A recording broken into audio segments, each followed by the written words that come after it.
आपसे जानना चाहूँगा, हमारे दर्शकों को बताइए कि एग्ज़ैक्टली इस जगह का महत्व क्या है? कि यही वो जगह है जहाँ पे भीष्म पितामह को अर्जुन द्वारा बाण लगे थे। देखिए, यहाँ बात हो रही है भीष्म पितामह की, लेकिन क्या जो उनका इच्छा मृत्यु का जो वरदान है, जो उनको मिला, वो कैसे मिला? और क्या वही वरदान उनका एक श्राप बन गया था? ये मैं आपसे जानना चाहूँगा। हम ये जानते हैं कि भीष्म के जो पिता थे वो शांतनु जी थे और उन्होंने गंगा माता से विवाह किया। वरुण सर, ये तो बात होगी एक श्राप की, लेकिन मैं आपसे जानना चाहूँगा कि क्या भीष्म पितामह जी को और भी श्राप मिले थे? कोई और भी श्राप था, जो आप बताना चाहेंगे दर्शकों को प्लीज़? तो हुआ क्या कि जब सत्यवती माता के 2 पुत्र हुए, चित्रांगद और विचित्रवीर्य। देखिए, कहीं न कहीं पांडवों की भी बहुत बड़ी भूमिका रही है भीष्म पितामह के जीवन में। तो मैं वरुण जी आपसे जानना चाह रहा हूँ कि क्या भीष्म पितामह के जीवन में कोई ऐसा भी उनका फ़ेवरेट पांडव था कि जिनसे उनको बहुत ही ज़्यादा लगाव था, या कोई पांडवों में से कोई ऐसा था जिनको भीष्म पितामह से बहुत ही ज़्यादा लगाव था? कि अर्जुन को भी भीष्म में काफ़ी सॉफ्ट कॉर्नर था। देखिए, लेकिन कहीं न कहीं ऐसा फ़ील नहीं होता कि भीष्म पितामह को भी स्वयं पता था कि खुद वो इतनी बड़ी ताकत है, लेकिन जिस ताकत से वो लड़ने जा रहे हैं वो उनसे भी बड़ी है। तो उनके मन में कभी डर का भाव नहीं आया कि मैं स्वयं भगवान के समक्ष खड़ा हूँ, इस लड़ाई में, इस युद्ध में, अधर्म के खिलाफ खड़ा हूँ मैं, या धर्म के लिए? समझाइए थोड़ा-सा आप ये कॉन्सेप्ट। देखिए उन्हें सब पता था कि उन्होंने दुर्योधन को बार-बार समझाया भी इस बात को लेके। वरुण सर, एक चीज़ आपने शुरुआत में कही थी कि जब युधिष्ठिर गया था भीष्म पितामह पर, तो भीष्म पितामह जी ने कहा था कि एक सही घड़ी पर आना, एक सही क्षण पर आना। तो वो सही घड़ी, वो सही क्षण कौन-सा था? ये मैं आपसे जानना चाहूँगा। युद्ध के 9 दिन हो चुके थे, युद्ध के 9 दिन बीत चुके थे, पांडव सेना बहुत भयभीत थी, युधिष्ठिर बहुत भयभीत थे क्योंकि सेना कटती जा रही थी, अनफॉर्चुनेटली लोग मरते जा रहे थे और भीष्म सेना का वध करते जा रहे थे।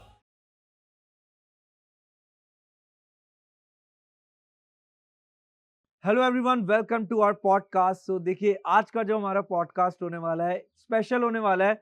देखिए, मैं हर बार ये लाइन कहता हूँ, लेकिन सच्ची में जिस जगह पर आज हम मौजूद हैं बाण गंगा, दयालपुर गांव, कुरुक्षेत्र।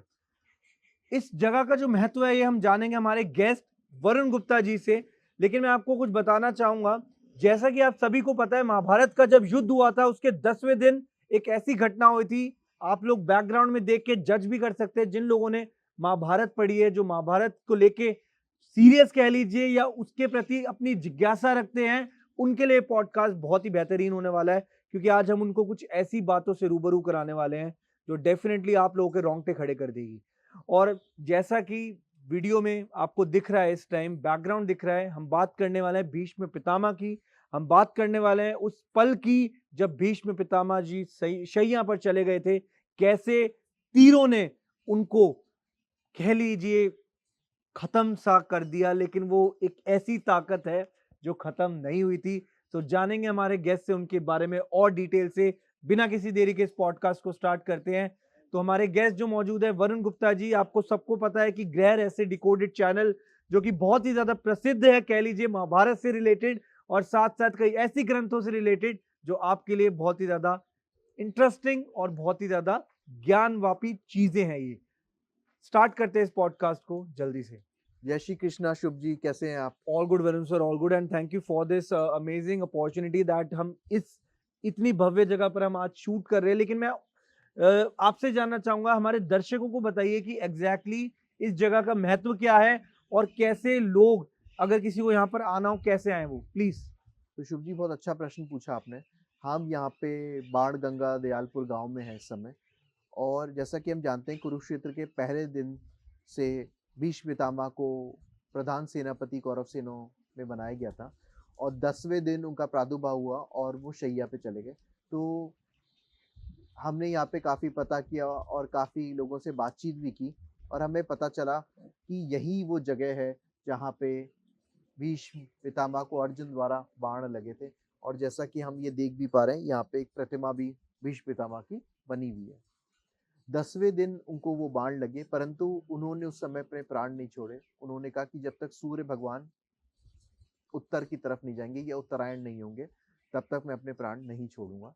तो पूरा युद्ध उन्होंने यहीं से देखा या सुना है और इसी जगह पे थोड़ी सी दूर पे गंगा माता उपस्थित हुई या प्रकट हुई और उन्होंने यहाँ पे भीष्म पितामह की क्षुधा या प्यास को शांत किया है। ओके, परफेक्ट, बहुत ही बेहतरीन। और मैं एक सवाल जो करना चाहूँगा वरुण सर आपसे, देखिए यहाँ बात हो रही है भीष्म पितामह की, लेकिन क्या जो उनका इच्छा मृत्यु का जो वरदान है जो उनको मिला वो कैसे मिला? और क्या वही वरदान उनका एक श्राप बन गया था?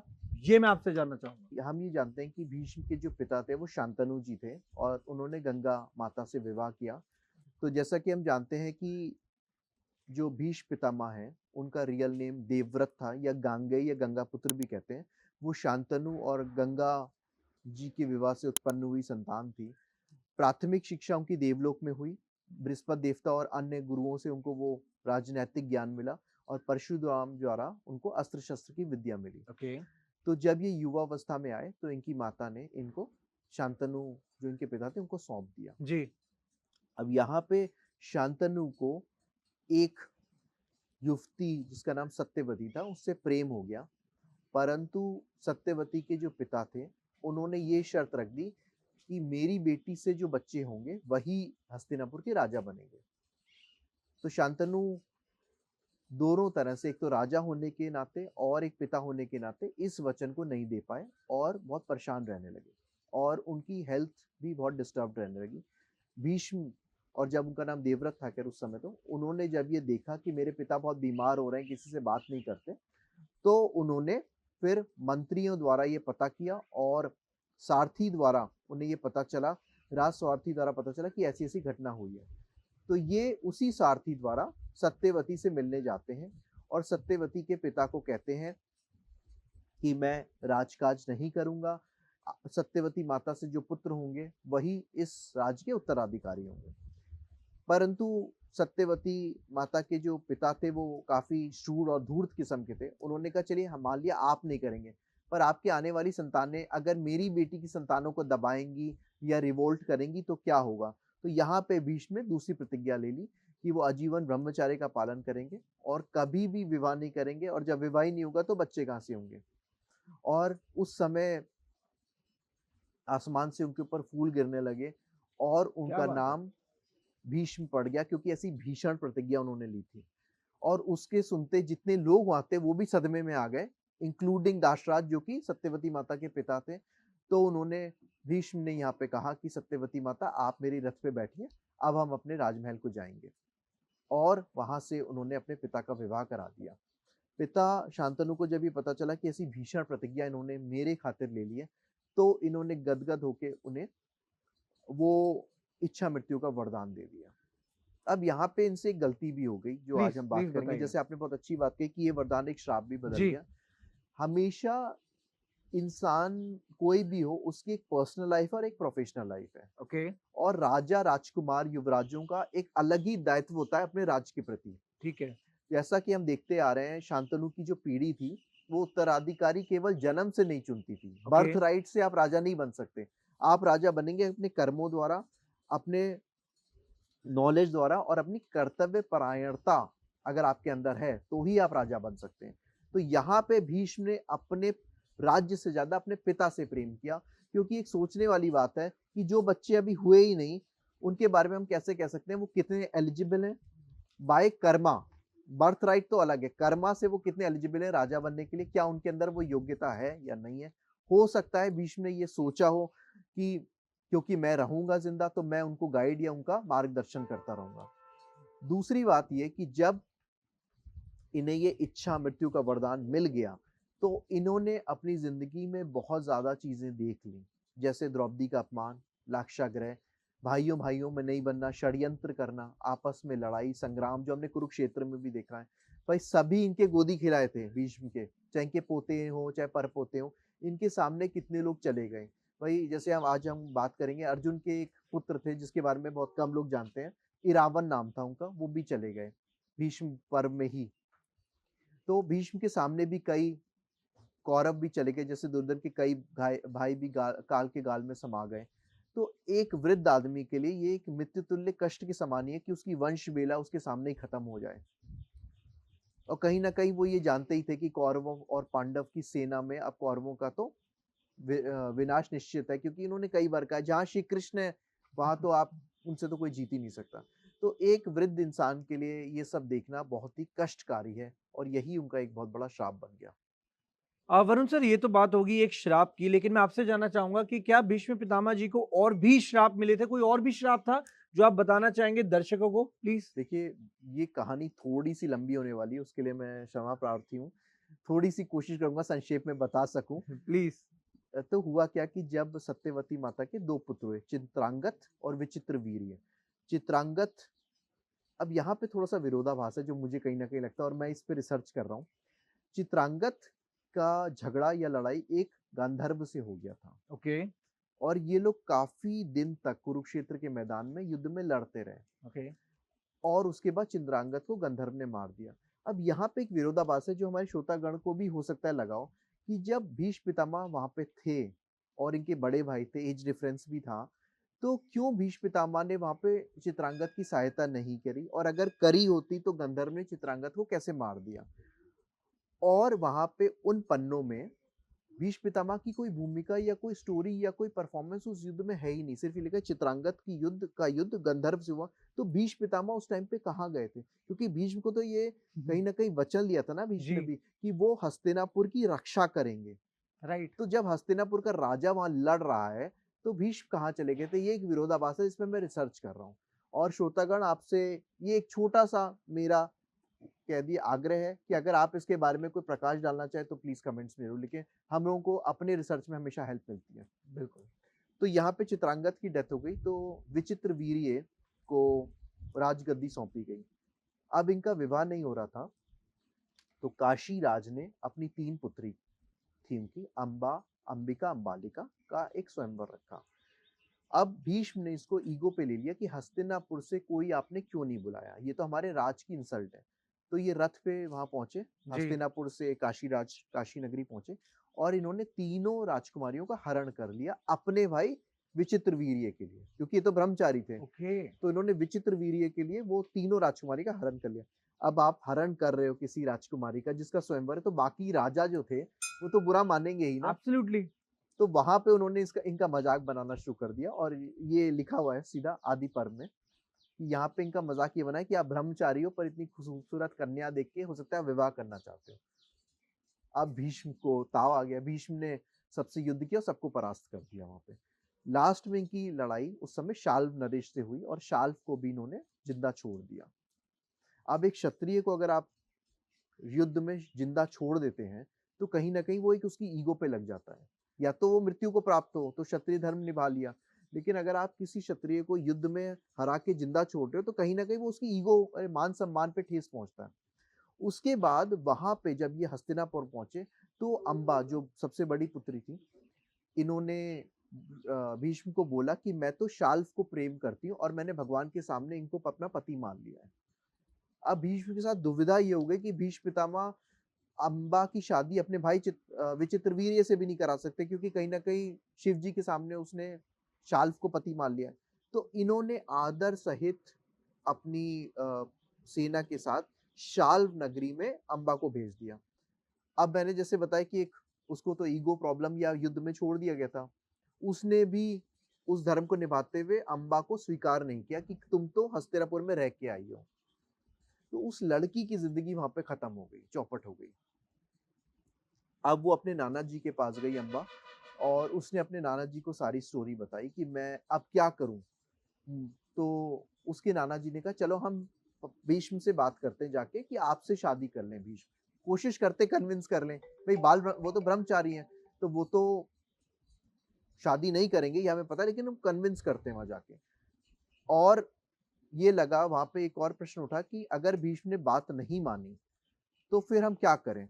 तो यहाँ पे ये बात हुई कि भीष्म के गुरु परशुराम हैं, जिन्होंने 21 बार क्षत्रियों को विधि का नाश किया है, जी, तो उनके पास चलेंगे। भीष्म को के ऊपर प्रेशर डलवाएँगे। अब क्योंकि परशुराम मन की गति से चलते, तो परशुराम वहाँ उपस्थित खुद ही हो गए। और परशुराम जी के जब अम्मा ने पैर छुए रोते-रोते सारी बात बताई, तो परशुराम को बहुत क्रोध आ गया कि ये इतनी हिम्मत हो गई मेरे शिष्य की कि जब हरण ही कर लिया, तो आप उससे विवाह करिए। हरण वहाँ पे बड़ा कॉमन था ये बताऊँगा उस ज़माने में। मैं और यहाँ पे किसी को सपोर्ट नहीं कर रहा पर उस गूज़बम्प्स टाइम आ पे रहे हैं आपकी बातें सुनकर इस टाइम। प्लीज़।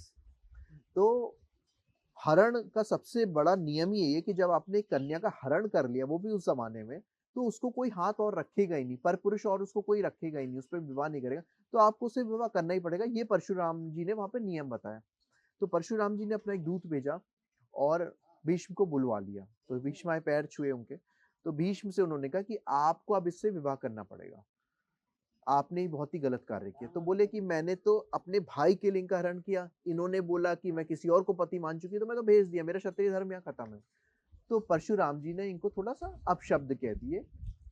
तो यहाँ पे भीष्म भी क्षत्रिय थे और भीष्म की ईगो भी आ गई सामने कि आप मेरे गुरु हैं, परंतु आपको सोच के बोलना चाहिए, आप किससे क्या बोल रहे हो। मैं भी क्षत्रिय हूँ और जिन क्षत्रियों का आपने नाश किया था, मैं उनमें से नहीं हूँ। और क्योंकि आपने एक सीमा का उल्लंघन कर दिया है, तो चलिए कुरुक्षेत्र में चलते हैं हथियार लेके। ये सच है ये। कहीं न कहीं ये वार्तालाप हुआ है भगवान परशुराम परशुराम का और भीष्म पितामह के भीष्म बीच। पितामह के बीच में।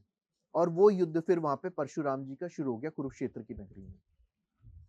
कभी भगवान ने मौका दिया, कभी किसी ने यहाँ पे हेल्प करी हमारी, तो ज़रूर वो दृश्य वो देखना चाहेंगे हम लोग सब लोग कि कहाँ पे वो युद्ध हुआ है परशुराम जी का और भीष्म पितामह का। तो भीष्म पितामह का जब युद्ध चलता रहा तो भीष्म पितामह को अनेकों वाण लगे, पसलियों में लगे, कभी दिव्यास्त्र लगे, क्योंकि परशुराम जी का सामना करना भगवान परशुराम जी का बहुत बड़ी बात है। तो भीष्म वहाँ पे काफ़ी हारते रहे।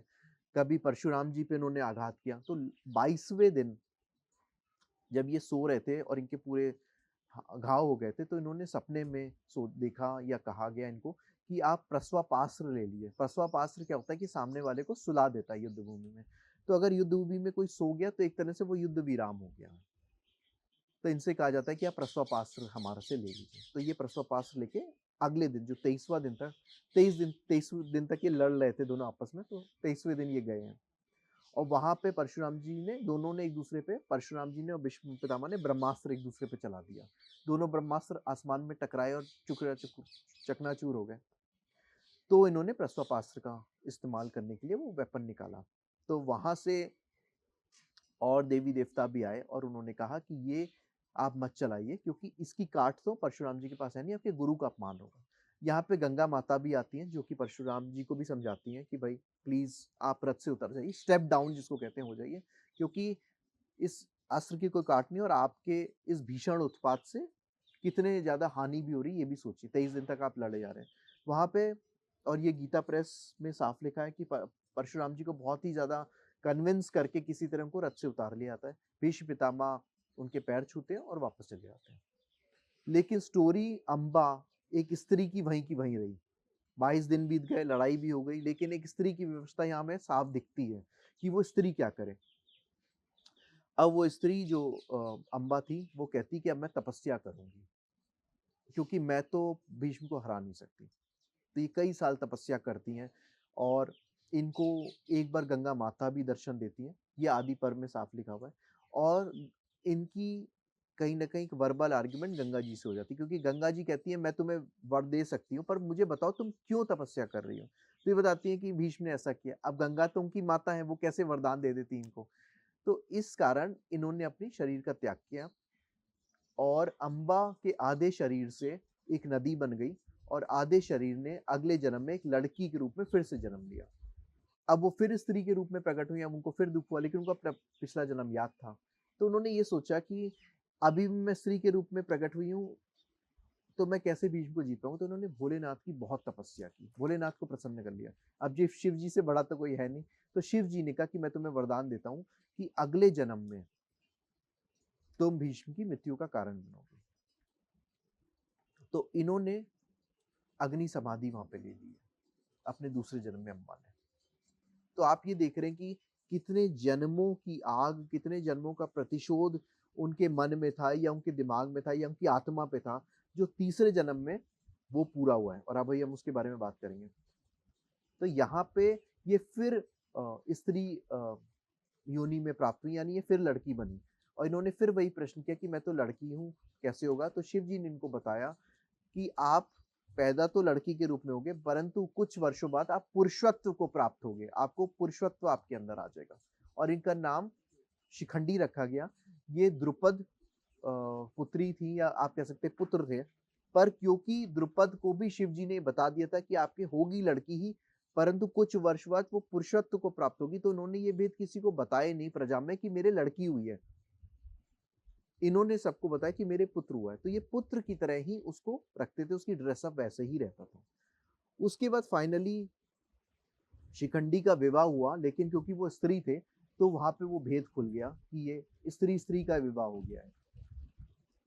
और यहाँ पे इनकी जो ससुर थे, उन्होंने तो इनके ससुर ने यहाँ पे बहुत गुस्सा किया द्रुपद पे कि आपने मेरी बेटी का विवाह एक स्त्री से ही करा दिया है। तो यहाँ पे इनको एक गंधर्व मिलता है एक बार, और गंधर्व इनकी पूरी कहानी सुन के, माफी चाहूंगा, यक्ष थे, माफी चाहूंगा, यक्ष इनको यहाँ पे मिलते हैं। और पूरी स्टोरी सुनने के बाद वो बहुत ही करुणा से भर जाते हैं और बोलते हैं कि मैं आपको वचन देता हूँ कि मैं आपकी मदद करूंगा। तो बोलते हैं, तो यहाँ पे शिखंडी कहते हैं कि मुझे पुरुषत्व चाहिए। तो बोले, मैं आपको परमानेंटली तो नहीं दे सकता, परंतु कुछ वर्ष के लिए मैं ऐसा दे दूंगा जिससे आपके भी बच्चे हो जाए, और तब तक मैं लड़की बन के रहूंगा। वो यक्ष यहाँ पे ये कहता है। तब इन्हें कुछ साल के लिए पुरुषत्व की प्राप्ति हुई। इसलिए जैसे हम जानते हैं कि शिखंडी के भी पुत्र कुरुक्षेत्र में लड़े हैं, और ये ही शिखंडी वो थे जो हम कब आगे बात करेंगे कि भीष्म की मृत्यु का कारण थे। बिल्कुल। और ये जो कह लीजिए आप जिस तरीके से चीज़ों को प्रेज़ेंट करते हैं, यही वो चीज़ें हैं जिसकी वज़ह से लोग आपको बहुत ज़्यादा प्यार दे रहे हैं। और हमें भी बहुत कुछ नया आपसे जानकारी मिलती है, हमें जानने को इतना कुछ नया मिलता है आपसे। अब साथ-साथ देखिए बात हो रही है जब भीष्म पितामह की मृत्यु की, इस पर हम चर्चा करेंगे थोड़ी देर में। मैं जानना चाहूँगा क्या वो रीज़न था, क्या वो मोमेंट था? लेकिन अभी बात करते हैं पांडवों के बारे में। देखिए कहीं न कहीं पांडवों की भी बहुत बड़ी भूमिका रही है भीष्म पितामह के जीवन में। तो मैं वरुण जी आपसे जानना चाह रहा हूँ कि क्या भीष्म पितामह के जीवन में कोई ऐसा भी उनका फ़ेवरेट पांडव था कि जिनसे उनको बहुत ही ज़्यादा लगाव था, या कोई पांडवों में से कोई ऐसा था जिनको भीष्म पितामह से बहुत ही ज़्यादा लगाव था? कोई ऐसा मोमेंट बता सकते हैं उनके बचपन का? कोई ऐसी स्टोरी अगर आपके पास है, ऑडियंस के साथ शेयर कर सकते हैं आप? बिल्कुल शुभ जी। तो जब हम जानते हैं कि पांडु ने वन में देह त्याग कर दिया और उनके साथी माद्री भी सती हो गई, तो कुंती माता अपने 5 पुत्रों युधिष्ठिर, भीम, अर्जुन, नकुल, सहदेव को लेके हस्तिनापुर वापस आ गई। और यहाँ पे संयोगवश उसी समय गुरु द्रोणाचार्य आए हुए थे। तो भीष्म ने कौरवों के साथ ही पांडवों को भी द्रोणाचार्य के संरक्षक में भेज दिया, और यहीं से पांडवों की भी प्रारंभिक शिक्षा, देखिए प्रारंभिक शिक्षा तो जैसे लिखा है, माफी चाहूंगा, कृपाचार्य जो उनके कुल गुरु थे उनसे हो गई थी, परंतु जो एडवांस ट्रेनिंग थी वेपन्स की, वो उन्हें गुरु द्रोणाचार्य के आश्रम में ही मिली। और भीष्म का कहीं ना कहीं ये मानना था, क्योंकि पांडव भी हमारे अपने, पांचों बच्चे अपने, तो उनकी भी शिक्षा गुरु द्रोणाचार्य के आश्रम में ही होनी चाहिए। तो कौरवों के साथ पांडवों की भी शिक्षा गुरु द्रोणाचार्य के आश्रम ठीक में है, हुई। ठीक है। और यहीं पे कहीं ना कहीं उन 5 पांडवों में सबसे ज्यादा सॉफ्ट कॉर्नर आप कह लीजिए भीष्म को अर्जुन से था।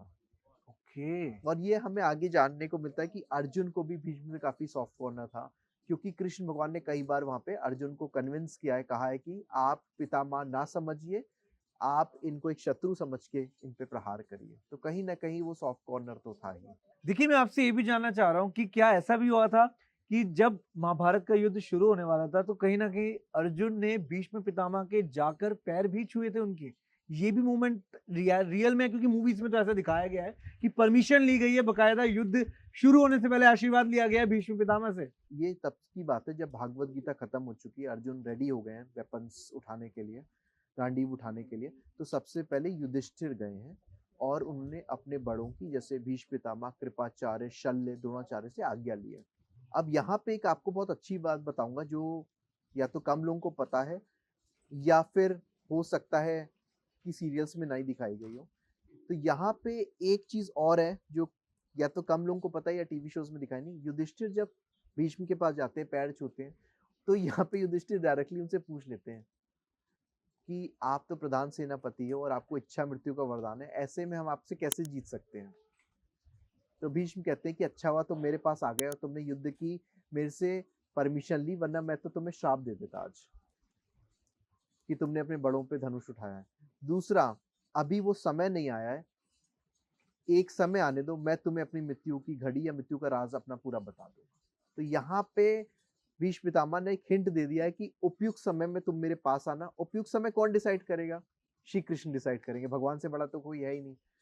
तो भगवान को उन्होंने कहीं न कहीं कह दिया कि जब भगवान सही समय डिसाइड करेंगे, तो मेरे पास आना और मैं अपनी मृत्यु का राज़ आपको बता दूँगा। देखिए, लेकिन कहीं न कहीं ऐसा फ़ील नहीं होता कि भीष्म पितामह को भी स्वयं पता था कि खुद वो इतनी बड़ी ताकत है, लेकिन जिस ताकत से वो लड़ने जा रहे हैं, वो उनसे भी बड़ी है।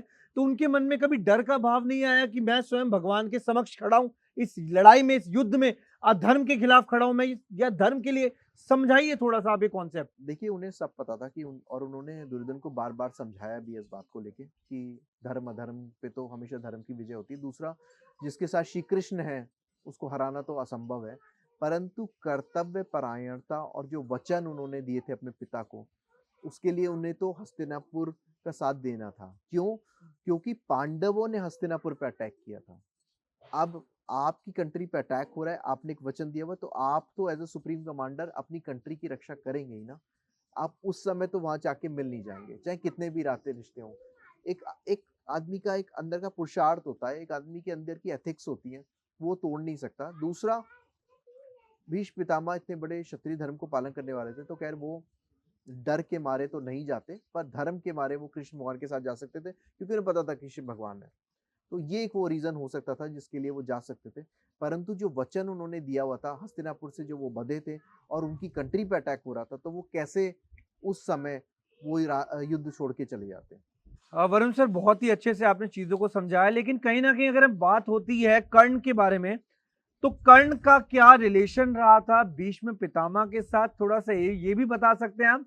क्योंकि कहीं न कहीं वरुण सर की जो बातें होती हैं, वो मोस्टली कर्ण पर होती है। कह लीजिए इनको कर्ण से बहुत प्यार है। तो यही है वो शख्स जो बता पाएँगे हमें अच्छे से भीष्म पितामह और कर्ण के रिलेशन के बारे में। देखिए, भीष्म ने कर्ण की हमेशा इंसल्ट की है और ये हमें कई जगह पे महाभारत में देखने को मिलता है। इसकी एक उदाहरण है गंधर्व में घोष यात्रा पर्व में, जब गंधर्वों द्वारा युद्ध होता है और दुर्योधन को वहाँ पे बंदी बना लिया जाता है। जब ये वापस हस्तिनापुर आते हैं, तो भीष्म फिर से वहाँ पे कर्ण को भला-बुरा बोलते हैं और दुर्योधन से कहते हैं कि अब भी चेत जाओ, पांडवों से संधि कर लो, पांडवों को राज दे दो उनका और तुम कर्ण के कहने पे चलते हो, ये गलत है, ये सब वहाँ पे वो बोलते हैं। तो हमें एक ये यहाँ पे दिखता है। लेकिन किसी की इंसल्ट कभी-कभी आपका फ़ायदा भी करा देती है, आपको प्रेरणा भी देती है। जैसे हमारे बड़े होते हैं, कभी-कभी वो कुछ हमें बोल जाते हैं, हमें बुरा भी लगता होगा, लेकिन एंड ऑफ द डे कहीं न कहीं वो हमारे लिए फ़ायदा भी रहता है उससे। लेकिन हम जब जानते हैं जैसे कि हमारे माता-पिता या दादा, परदादा की जो नाराज़गी होती है वो सतह पे होती है, अंदर तो बहुत प्रेम होता है। जी। उस सतह की द्वेष से या उस सतह के कटु वचन से कर्ण को कहीं न कहीं एक प्रेरणा मिली, जिससे जैसे हमने बात करी थी, उन्होंने दिग्विजय यात्रा करी और सारे राजा दिक्पालों को जीत के उनसे कर लेके कहीं न कहीं उन्हें हस्तिनापुर के लिए एक तरह से दास पद दे दिया या हस्तिनापुर के लिए उनकी ड्यूटीज़ निर्धारित कर दी। इसीलिए कुरुक्षेत्र की युद्ध में दुर्योधन के पास कहीं न कहीं 11 अक्षौहिणी सेना थी, क्योंकि पूरे आर्यवर्त, पूरे देश को, पूरे जगत को दिग्विजय यात्रा करके कर्ण ने सबको राजा धृतराष्ट्र या दुर्योधन की तरफ कर दिया था। तो ये एक पहला उदाहरण हमें देखने को मिलता है। दूसरा उदाहरण काफ़ी बड़ा है कि जब कुरुक्षेत्र में दोनों तरफ की सेनाएँ एकत्रित हो गईं, तो वीरों, महावीरों, रथी, अर्धिरथी इन सब की गणना की जा रही थी।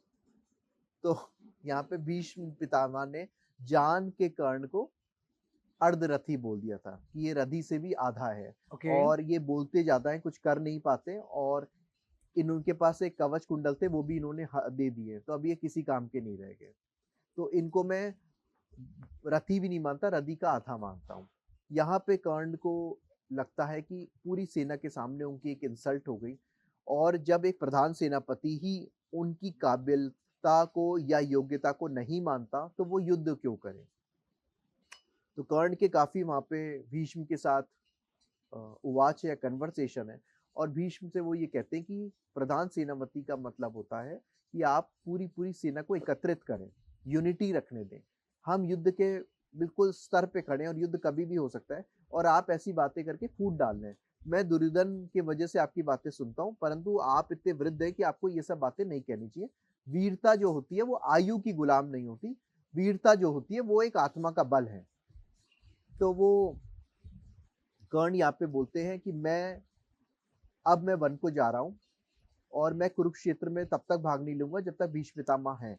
अगर भीष्म पितामह ने पांडवों को हरा दिया, उनको मार दिया, तो मैं वनगामी हो जाऊंगा, और अगर भीष्म पितामह को कुछ हो गया तो मैं फिर से आऊंगा कुरुक्षेत्र में और युद्ध करूंगा।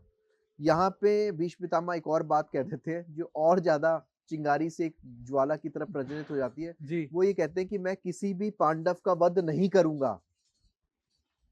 मैं आपका प्रधान सेनापति हूं, मैं 10,000 सैनिक घुड़सवार को मारूंगा, परंतु मैं कभी किसी पांडव का वध नहीं करूंगा। ये मैंने एक प्रतिज्ञा ले ली है, या ये एक मेरा वचन है। ठीक है। अभी आप बात कर रहे हैं कि पांडवों पर भीष्म पितामह आक्रमण नहीं करेंगे, उनको नहीं मारेंगे, उनको क्षति नहीं पहुंचाएंगे, लेकिन फिर 10 दिन तक वो कर क्या रहे थे? उन्होंने क्या ऐसा करा कि जिससे उनको बेनिफिट हो, उनकी सेना को बेनिफिट हो, कौरवों को बेनिफिट हो? क्या करा उन्होंने ऐसा फिर? उनकी स्ट्रेटजी को समझना थोड़ा सा मुश्किल है, ये भीष्म पर्व में है। पहली बात तो वो ये जानते थे कि पांडवों के पास 7 अक्षिणी सेना है और कौरवों के पास 11 अक्षिणी सेना है। तो उन्होंने ये सोचा कि मैं नो प्रॉफिट नो लॉस से इस युद्ध को करता हूँ, सैनिकों को क्षति पहुंचाता रहूंगा, सेना खत्म करता रहूंगा। जब पांडवों की सेना बहुत कम हो जाएगी तो कहीं ना कहीं हो सकता है कि पांडव इस युद्ध को खत्म कर दें, विराम दे दें, या हो सकता है दुर्योधन शुरुआत के इन दिनों में इतना नाश देख ले, इतने लोगों की मृत्यु देख ले, हो सकता है उसका मन पिघल जाए। इस आशा पे वो 10 दिन तक वहीं पे थे। उन्होंने उस सेना का नेतृत्व करते हुए बहुत अच्छी एक स्ट्रेटजी निकाली थी। उन्हें ये पता था कब अटैक करना है, कब डिफेंसिव होना है।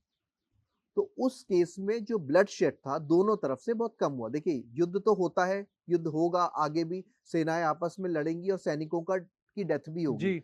परंतु एक वृद्ध पुरुष होने के नाते और एक प्रधान सेनापति होने के नाते उन्होंने कुछ ऐसा किया कि लड़ाई हो, लोग मरे, पर जो बॉडी काउंट है, या आप कह सकते हो जो एक एक मृत्यु जितनी लोगों की हो रही वो कम हो, क्योंकि उसके बाद जब उनका पराभव हो गया तो हमें देखने को मिलता है कि इस युद्ध में बहुत ही ज्यादा मारकाट मच गई जब से द्रोणाचार्य है। तो अगर मैं द्रोणाचार्य को बुरा नहीं कह रहा, परंतु हर आदमी का ना एक विजन होता है जब वो युद्ध में उतरता है। उनकी स्ट्रेटेजी थी कि पांडवों की सेना कम है, अगर मैं इसको 5-6 दिन 10 दिन खींचता रहूंगा, हो सकता है पांडव युधिष्ठिर इतने धर्मात्मा है, हो सकता है युद्ध में ये सब अनर्थ देख के युधिष्ठिर का ही मन पिघल जाए, या हो सकता है कि भाई भाई आपस में परस्पर समझौता कर ले जब सेना ही नहीं बचेगी। तो ये उनका कहीं ना कहीं स्ट्रेटेजी थी। युद्ध के पहले दिन, अब हम युद्ध के कुछ क्षणों की बात करेंगे। युद्ध के पहले दिन जो राजा शल्य थे, जो नकुल सहदेव के मामा जी थे, उन्होंने उत्तर को मार दिया था। उत्तर जो थे वो अभिमन्यु के साले थे और उत्तरा के भाई थे। उनका प्रतिशोध लेने विराट नगर का सेनापति और उत्तर का भाई श्वेत रणभूमि में आता है और उससे भीष्म पितामह के बहुत जबरदस्त लड़ाई दिखाई है वहां पे। और यही वो क्षण है जो आपने एक बार मुझसे पूछा था, जब दुर्योधन को कर्ण की कमी साफ दिखाई देती है, क्योंकि जब इतना भयंकर युद्ध हो रहा है तो भीष्म पितामह की सहायता के लिए उसको लगता है कि आज कर्ण होता तो भीष्म पितामह की सहायता करता। और यहाँ पे श्वेत से लड़ते लड़ते भीष्म पितामह के भी धनुष कट रहे हैं, रथ टूट रही है, सारथी मर रहा है, उधर श्वेत के भी धनुष टूट रहे हैं, रथ कट रही है। ये ऐसा बहुत ही ज्यादा घमासान युद्ध के पहले दिन ही शुरू हो गया था। और यहाँ पे श्वेत के ऊपर एक आकाशवाणी होती है भीष्म पितामह पे श्वेत के लिए कि अब ये श्वेत की मृत्यु की घड़ी आ गई है।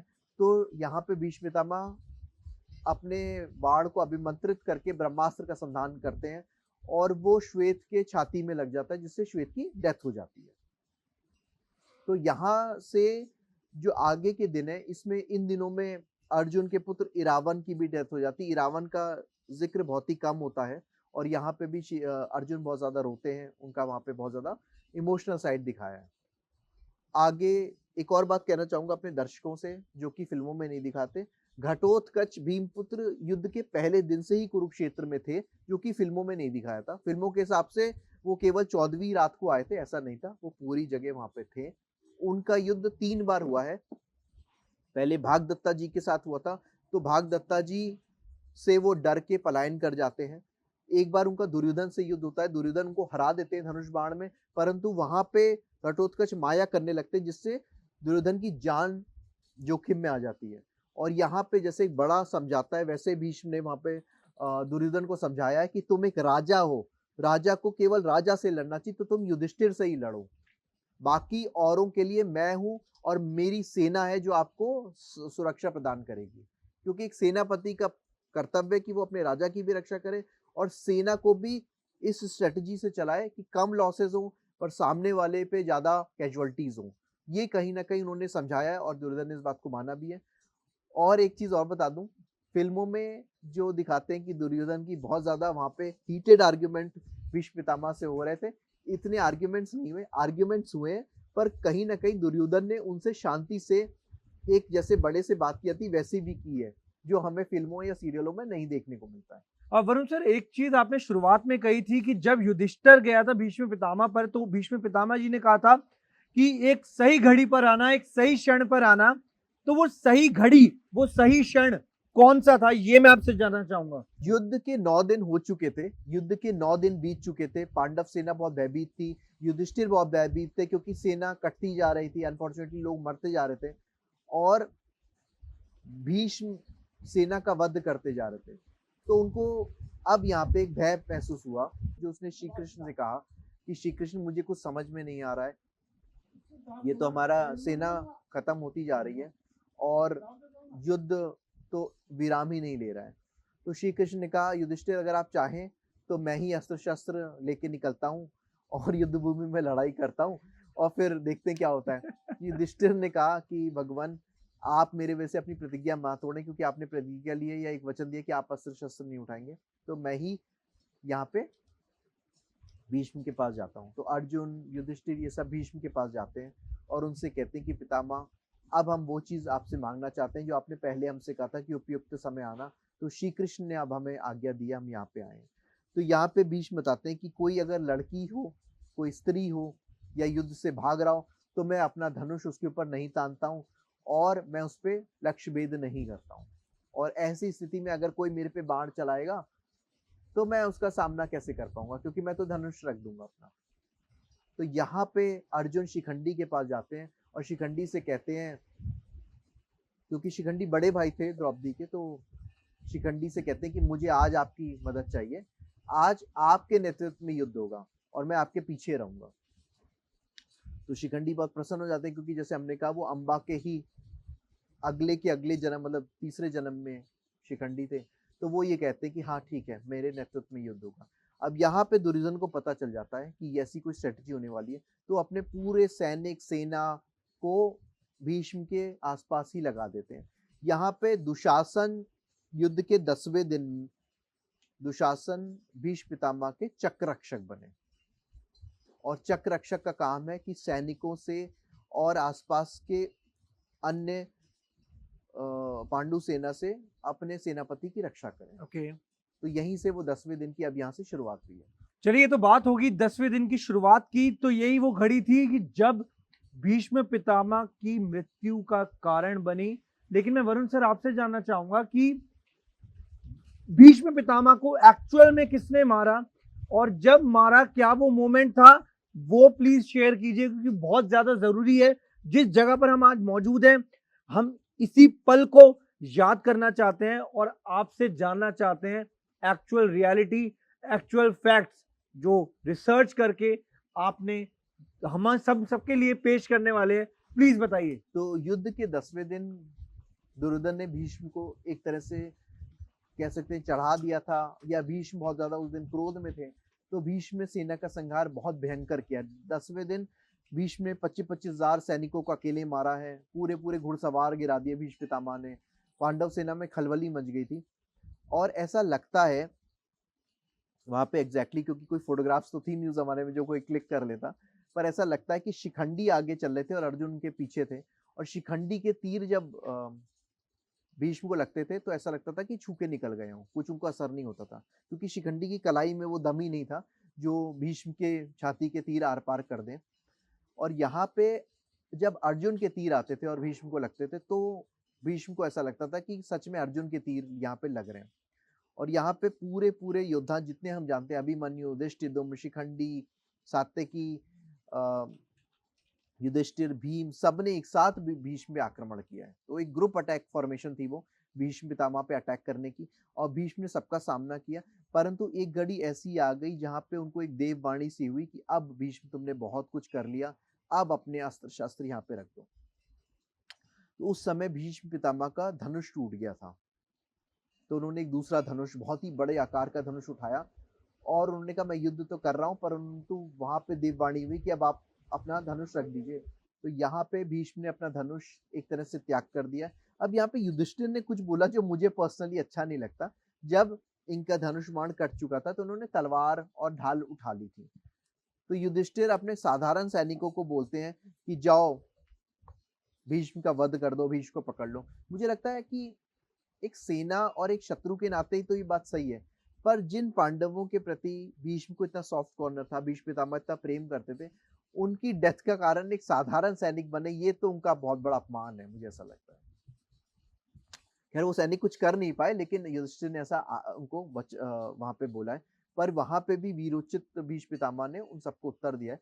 फाइनली अर्जुन के बाण इनकी छाती में घुसते रहे, पूरी बॉडी में आते रहे, और उस के चक्कर में या उसके रहते ये गिर पड़े। और जैसा हम यहाँ पे देख पा रहे हैं कि यही वो एक पोजीशन थी जिसमें भीष्म पितामह फाइनली आ गए थे। और यहाँ पे कौरव हो चाहे पांडव हो, सबको बहुत दुख छा गया था। सिर्फ भीम ऐसे थे जो यहाँ पे खुशी खुशी नाच रहे थे और उत्सव मना रहे थे। जो हमें भीम का ये प्रतिक्रिया गुरु द्रोणाचार्य के टाइम पे भी दिखती है माफी चाहूंगा, और दुर्योधन के टाइम पे भी दिखती है। केवल भीम ही ऐसे थे जो वहां पे नाच गा रहे थे, उत्सव मना रहे थे, ये लिखा हुआ है। बाकी सब लोग बहुत शोकाकुल हो गए थे। अब हुआ क्या कि भीष्म का, जैसे आप ये देख पा रहे हैं, इनकी गर्दन जो थी लटकने लगी, क्योंकि तीर तो छाती पे थे तो पूरा सपोर्ट आ गया, पर सर तो लटकेगा। तो इन्होंने कहा कि मुझे तकिए चाहिए, मेरा सर लटक रहा है। तो दुर्योधन ने दुशासन से कहा कि जाओ तकिए ले आओ। तो वो तकिए भागा भागा लेके आया। तो भीष्म पितामह ने बोला कि ये तकिए शरशैया या कुरुक्षेत्र के लायक नहीं है, जिसने मुझे तीर मारे हैं वही मुझे शैया देगा आज। तो अर्जुन को बुलाया गया। अर्जुन ने कहा आप बोलिए, मैं क्या, आप आज्ञा दीजिए। तो बोले मेरा सर लटक रहा है, तो मेरे सर को सपोर्ट दो। तो यहाँ पे जैसा आप देख पा रहे हैं, यहाँ पे भी ऐसे ही है कि अर्जुन ने 2 बाण चला के उनके सर को लेवल में ले आए ताकि उनका सर ना लटके। और उसके बाद यहाँ पे एक और प्रश्न हमेशा हमारे मन में उठता था कि इतने तीर इनके लगे हुए थे, क्या कभी ये कोशिश नहीं हुई कि तीर निकाले जाएं? ये ये हर एक ऑडियंस जानना चाहेगी, क्योंकि इतने सारे तीर जब लगे हुए थे तो निकालने का प्रस्ताव तो रखना चाहिए था। कहीं न कहीं इतने दर्द में उनको इतने दिन तक रखा गया, तो ये क्या रीज़न था? क्या फैक्ट्स है? प्लीज़ बताइए। तो यहाँ पे दुर्योधन ने, कहते हैं, बहुत बड़े-बड़े वैद्यों को बुलाया था इसी जगह पे, चिकित्सकों को बुलाया गया, और उन्होंने कहा कि हम धीरे-धीरे करके तीर निकाल देंगे, आप परेशान मत होइए, वरना आपकी बॉडी खराब होने लगेगी। भाई लोहे के तीर हैं सब, तो आपकी बॉडी में उसे दर्द भी हो रहा है। तो यहाँ पे भीष्म पितामह ने कहा कि इनको जो स्वर्ण देना आप दे दीजिए, परंतु मैं इन बाणों को आपको निकालने नहीं दूंगा। अब मैं ऐसे ही रहूंगा, और जब तक सूर्य भगवान उत्तरायण की तरफ मुख नहीं करते या उत्तर दिशा की तरफ अपना रथ नहीं चलाते, तब तक मैं प्राण नहीं छोड़ूंगा। तो इनके बाण ऐसे ही लगे रहे। इसके बाद इनको बहुत तेज प्यास लगी, क्षुधा लगी। जैसा आप ये देख पा रहे हैं, ये क्षेत्र भी बाण गंगा इसीलिए है क्योंकि यहाँ पे इनको बहुत प्रेम, बहुत ही ज्यादा क्षुधा या प्यास लगी। तो यहाँ पे भी वही हुआ कि पानी मंगाया गया, परंतु उन्होंने पानी पीने से मना कर दिया। बोले कि मुझे इतना दर्द हो रहा है कि मेरे बाण घुस चुके हैं इतने ज्यादा, और मुझे बहुत प्यास लग रही है, तो मेरे को अमृत की तलाश है यहाँ पे। तब अर्जुन ने यहाँ पे तीर चला के गंगा माता को प्रकट किया है। और गंगा माता, जैसे जानते हैं कि भीष्म की माता थी, तो देवव्रत या भीष्म पितामह को गंगा माता ने अपने हाथों से यहाँ पानी पिलाया, इसीलिए इस जगह को बाण गंगा भी कहते हैं। और ये जो है दयालपुर गांव नामक कुरुक्षेत्र में स्थित है, और यहीं पे उन्होंने वो पानी पिया है और आशीर्वाद दिया है।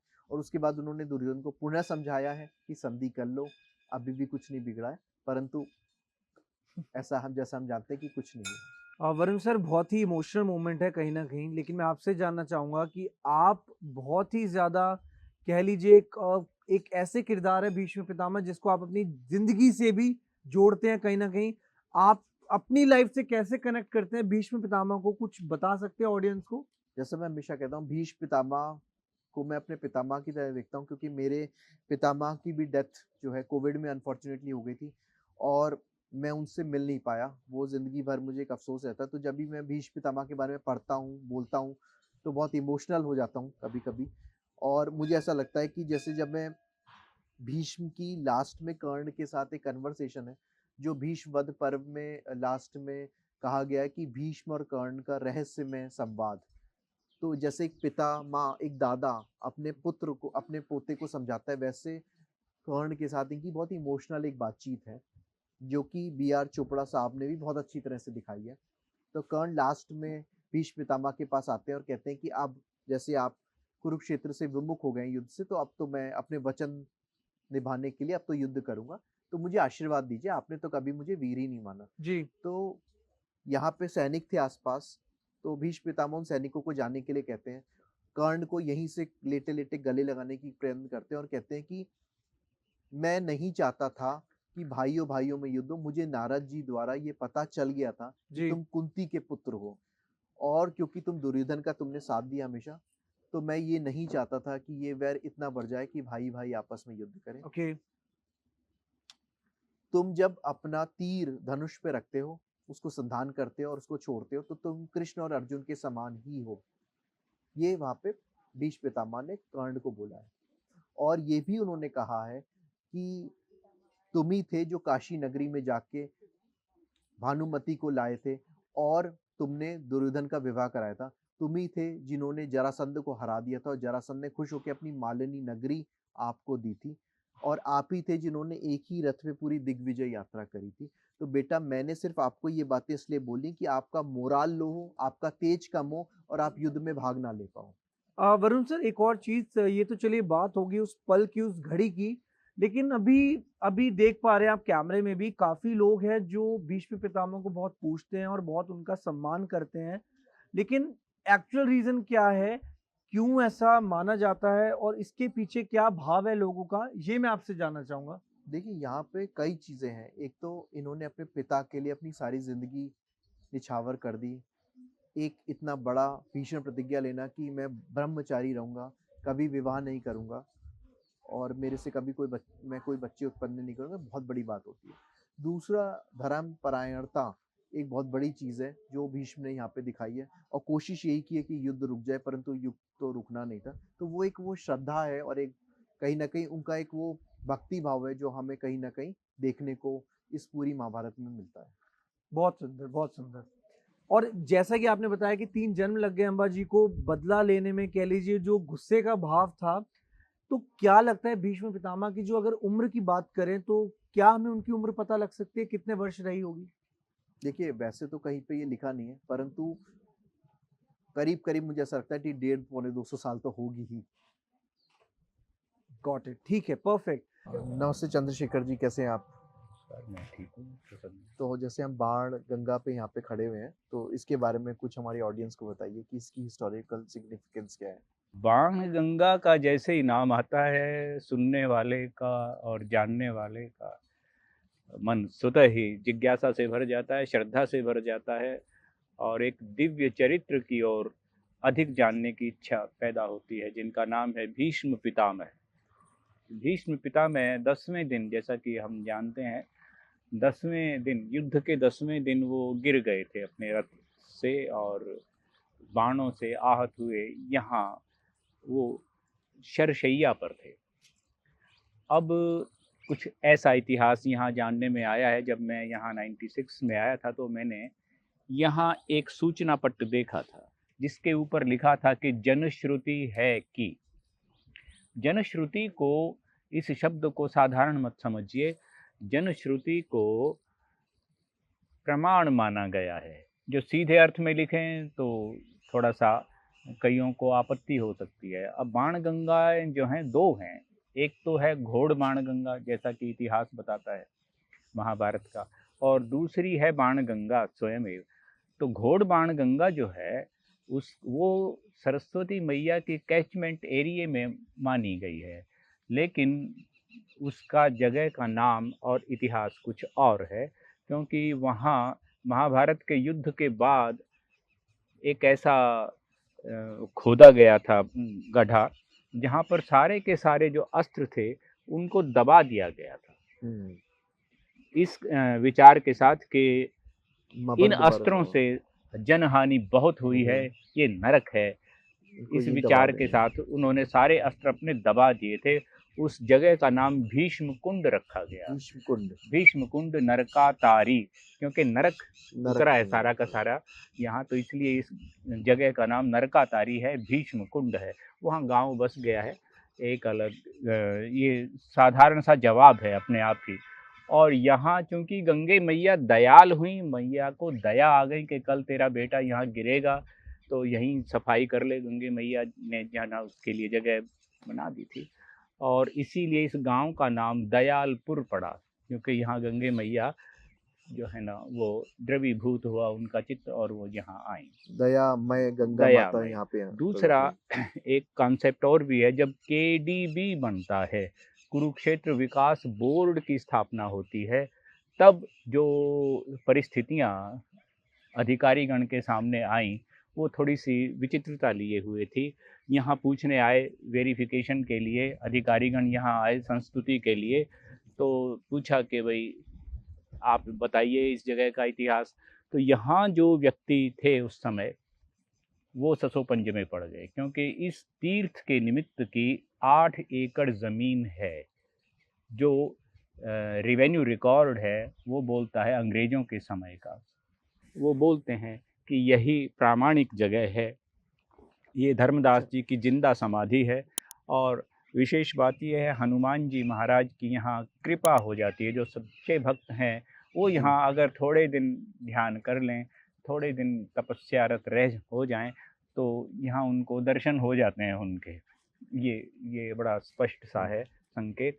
हाँ, अब मैं यहाँ की जो विशेषता है कहिए तो उस पर बात हाँ, तो करूँ। जैसे हम ये जानते हैं कि भीष्म जो थे वो 10th डे शैय्या पे चले गए थे हाँ और युद्ध से विमुख हो गए थे। हाँ तो यहाँ पे बाण गंगा का सिग्निफिकेंस भीष्म से क्या है? जैसे हम मानते हैं गंगा पुत्र थे, हम्म।